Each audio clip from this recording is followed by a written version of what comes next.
ಸುಖಿ ಭವ.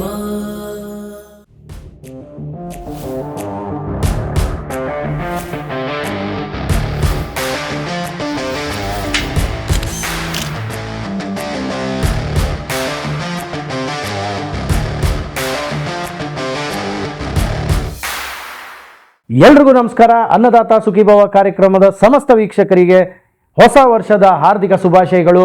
ಹಾಗೂ 2026ರಲ್ಲಿ ಕನ್ನಡ ಚಿತ್ರರಂಗದಲ್ಲಿ ಒಳ್ಳೊಳ್ಳೆ ಚಿತ್ರಗಳು ಬರಲಿ, ಹಾಗೂ ಪ್ರೇಕ್ಷಕರು ಹೋಗಿ ಚಿತ್ರಮಂದಿರದಲ್ಲೇ ಚಿತ್ರಗಳನ್ನ ನೋಡಿ ಕನ್ನಡ ಚಿತ್ರವನ್ನು ಪ್ರೋತ್ಸಾಹಿಸಿ ಉಳಿಸಿ ಬೆಳೆಸಿ ಅಂತ ಈ ಮೂಲಕ ಕೇಳ್ಕೊಳ್ತಾ ಈ ವಾರದ ಫ್ಲಿಕ್ ಟಾಕ್ಸ್ ಕಾರ್ಯಕ್ರಮಕ್ಕೆ ಸ್ವಾಗತ ಸುಸ್ವಾಗತ. ಈ ವಾರ ಕನ್ನಡದಲ್ಲಿ 4 ಚಿತ್ರಗಳು ತೆರೆ ಕಾಣ್ತಾ ಇದ್ದಾವೆ.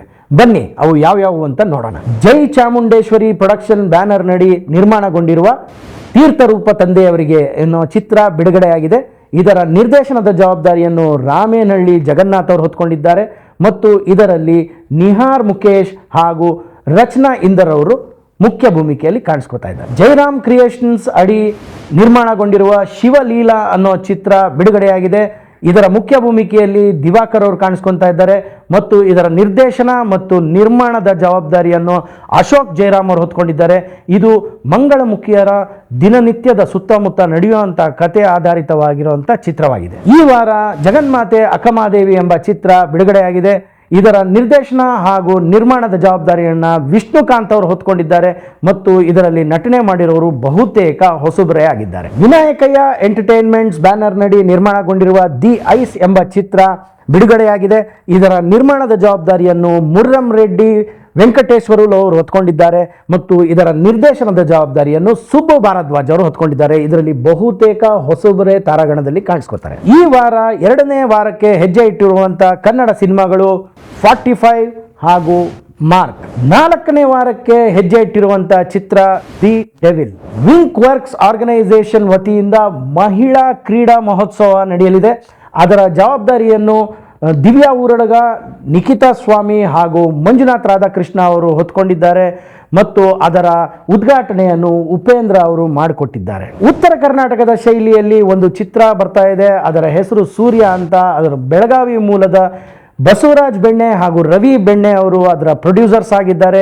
ನಂದಿ ಸಿನಿಮಾ ಬ್ಯಾನರ್ ನಡಿ ಈ ಚಿತ್ರ ನಿರ್ಮಾಣಗೊಂಡಿದ್ದು ಇದೇ ಸಂಕ್ರಾಂತಿಗೆ ಬಿಡುಗಡೆಗೆ ಬರ್ತೀವಿ ಅಂತ ಹೇಳಿದ್ದಾರೆ. ರಕ್ಕಸಪುರದೋಳ್ ಎಂಬ ಚಿತ್ರ ಕೊಳ್ಳೆಗಾಲದ ಸುತ್ತಮುತ್ತ ಚಿತ್ರೀಕರಣ ಮುಗಿಸಿದೆ. ಅದರಲ್ಲಿ ರಾಜ್ ಬಿ ಶೆಟ್ಟಿ ಅವರು ಒಂದು ವಿಶೇಷ ಪಾತ್ರ, ಪೊಲೀಸ್ ಪಾತ್ರದಲ್ಲಿ ಅಭಿನಯ ಮಾಡಿದ್ದಾರೆ ಮತ್ತು ಇದು ಒಂದು ಕ್ರೈಮ್ ಥ್ರಿಲ್ಲರ್ ಜಾನರ್ ಸಿನಿಮಾ ಆಗಿದೆ. ಸ್ಟಾರ್ ವಾರ್ಸ್ ನಿಲ್ಲಿಸಿ ಅಂತ ಡಾಕ್ಟರ್ ಶಿವಣ್ಣ ಅವರು ಅಭಿಮಾನಿಗಳಲ್ಲಿ ಒಂದು ಮನವಿ ಮಾಡಿಕೊಂಡಿದ್ದಾರೆ. ಹೆಣ್ಣು ಮಕ್ಕಳಿಗೆ ಕೆಟ್ಟದಾಗಿ ಕಮೆಂಟ್ ಮಾಡಬೇಡಿ ಅಂತ ಎಲ್ಲ ನಟರ ಅಭಿಮಾನಿಗಳಲ್ಲಿ ಡಾಕ್ಟರ್ ಶಿವರಾಜ್ ಕುಮಾರ್ ಅವರು ಕೇಳಿಕೊಂಡಿದ್ದಾರೆ. ಪ್ರೇಮ್ ನಿರ್ದೇಶನದ ಧ್ರುವ ಸರ್ಜಾ ಹಾಗೂ ರೀಶ್ಮಾ ನಾಣಯ್ಯ ಅವರು ನಟನೆ ಮಾಡಿರುವಂಥ ಕೆಡಿ ಚಿತ್ರ ಏಪ್ರಿಲ್ 30ನೇ ತಾರೀಕು 2026ರಂದು ಬಿಡುಗಡೆ ಆಗಲಿದೆ ಅಂತ ಚಿತ್ರತಂಡ ಅನೌನ್ಸ್ ಮಾಡಿದ್ದಾರೆ. 45 ಚಿತ್ರದ ನಿರ್ಮಾಪಕರಾದ ರಮೇಶ್ ರೆಡ್ಡಿ ಅವರು ಅವರ ಬೇಸರವನ್ನು ತೋಡ್ಕೊಂಡಿದ್ದಾರೆ. 45 ಸಿನಿಮಾದ ಪೈರಸಿ ಮಾಡಿ ಅದರ ಲಿಂಕನ್ನು ಅವ್ರಿಗೆ ಕಳಿಸ್ಕೊಟ್ಟಿದ್ದಾರೆ ಅಂತ ಅವರು ಒಂದು ಪ್ರಕಟಣೆಯಲ್ಲಿ ಹೇಳಿದ್ರು ಮತ್ತು ತುಂಬ ಬೇಸರ ವ್ಯಕ್ತಪಡಿಸಿ ಪೈರಸಿ ಮಾಡೋರಿಗೆ ಹೇಳಿದ್ದಾರೆ, ತುಂಬ ಸ್ಟ್ರಿಕ್ಟ್ ಆಗಿ ಕಠಿಣವಾಗಿ ಆ್ಯಕ್ಷನ್ನ ತಗೊಳ್ತೀವಿ ಅಂತ. ಡ್ಯೂಯೆಟ್ ಮೂಡಲ್ಲಿ ಇದೆ ರೈಸ್ ಆಫ್ ಅಶೋಕ ಎಂಬ ಸಿನಿಮಾದ ಚಿತ್ರಗೀತೆ ಯಾಕೋ ಯಾಕೋ ಅನ್ನೋ ಚಿತ್ರಗೀತೆ ರಿಲೀಸ್ ಆಗಿದೆ.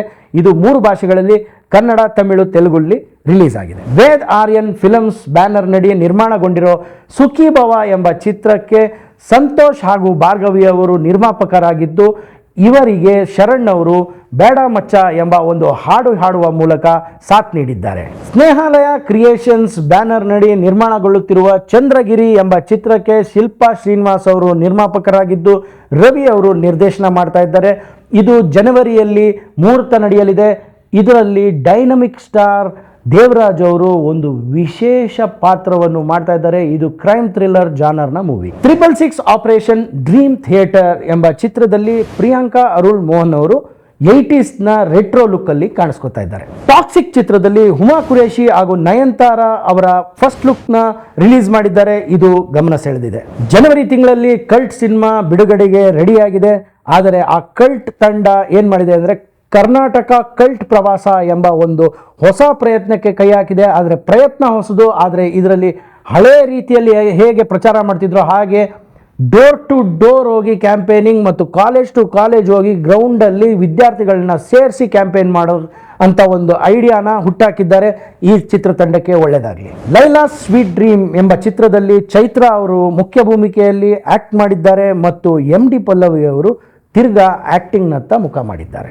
ಲೈಫ್ 360 ಫೇಮ್ನ ಅರ್ಜುನ್ ಕಿಶೋರ್ ಚಂದ್ರ ಅವರು ನಟನೆ ಮಾಡಿ ಲಿರಿಕ್ಸ್ ಬರೆದಿರುವಂಥ ಪ್ರಣಯ ಎಂಬ ಆಲ್ಬಮ್ಗೆ ರಾಜಶೇಖರ್ ಅವರು ನಿರ್ಮಾಣ ಮಾಡಿದ್ದಾರೆ. ಆದಿತ್ಯ ಸಿನಿ ಕ್ರಿಯೇಷನ್ಸ್ ಬ್ಯಾನರ್ ನಡಿ ನಿರ್ಮಾಣಗೊಂಡಂತ ನಗ್ನ ಸತ್ಯ ಎಂಬ ಕೊಂಕಣಿ ಚಿತ್ರದ ಪ್ರದರ್ಶನ ಇತ್ತೀಚೆಗೆ ಬೆಂಗಳೂರಿನಲ್ಲಿ ನಡೆಯಿತು.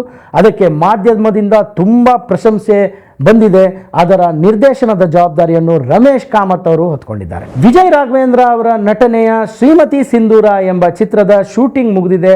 ಅದು ಈಗ ಪೋಸ್ಟ್ ಪ್ರೊಡಕ್ಷನ್ ಹಂತದಲ್ಲಿ ಇದೆ. ಕನ್ನಡ ಚಿತ್ರಗಳನ್ನು ಚಿತ್ರಮಂದಿರಗಳಲ್ಲೇ ಹೋಗಿ ನೋಡಿ, ಕನ್ನಡ ಚಿತ್ರಗಳನ್ನ ಉಳಿಸಿ ಬೆಳೆಸಿ ಹರಿಸಿ ಅಂತ ಕೇಳ್ಕೊಳ್ತೀವಿ. ನಮಸ್ಕಾರ.